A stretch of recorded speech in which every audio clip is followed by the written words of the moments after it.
Começa agora. Diário Econômico.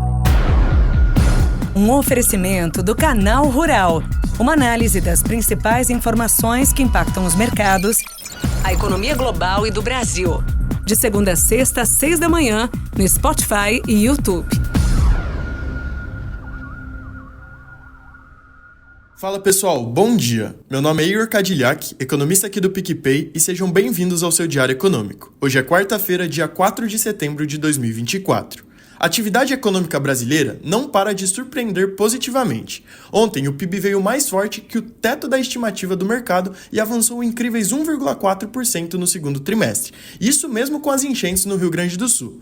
Do lado da oferta, com exceção da agropecuária, os outros setores apresentaram expansão. Os serviços, que têm o maior peso na economia, foram impulsionados por todas as suas aberturas e cresceu 1%. Já a indústria foi a nossa surpresa, se beneficiando da recuperação mais forte no setor de transformação.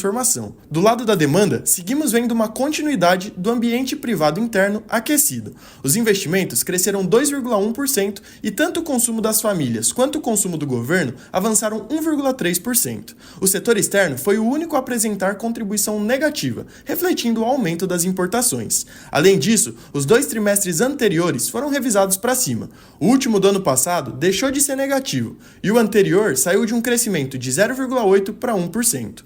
Como os dados de alta frequência seguem vindo resilientes e nosso cenário base segue vendo um hiato do produto apertado por mais algum tempo, atualizamos a nossa projeção de crescimento do PIB de 2,5% para 3% em 2024.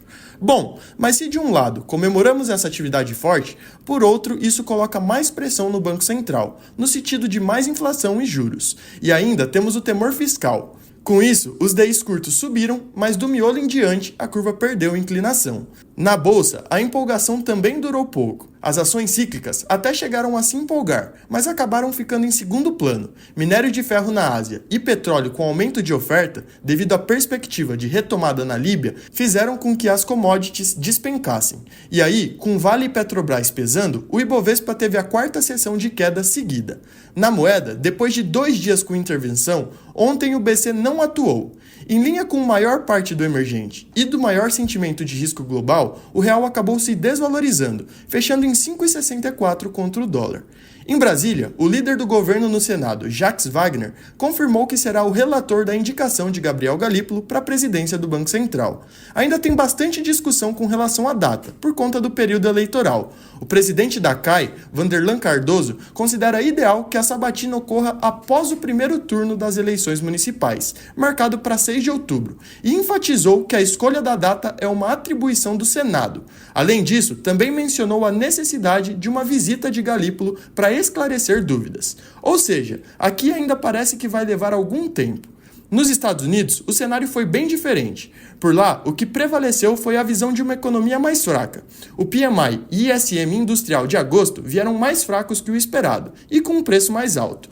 Já os investimentos em construção de julho contraíram, esse que é um setor estruturalmente preocupante deles. Como estamos nas vésperas do payroll na sexta, esses dados chamaram a atenção. Os treasuries tiveram queda disseminada e as apostas de corte da próxima reunião está mais dividida. 25 continua sendo mais provável. Na moeda, o dólar teve uma sessão bem volátil, fechando em leve alta contra as principais moedas. Nas bolsas, após o UBS informar que as vendas totais de semicondutores caíram 11% em julho, as ações das principais fabricantes de chips caíram forte.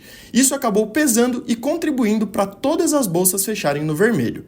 Para a agenda de hoje, temos 2 destaques. Nos Estados Unidos, saiu o livro bege, com a visão atualizada do Fed, baseado em dados econômicos regionais e empresariais. E no Brasil, daqui a pouco saem os dados da nossa indústria de julho.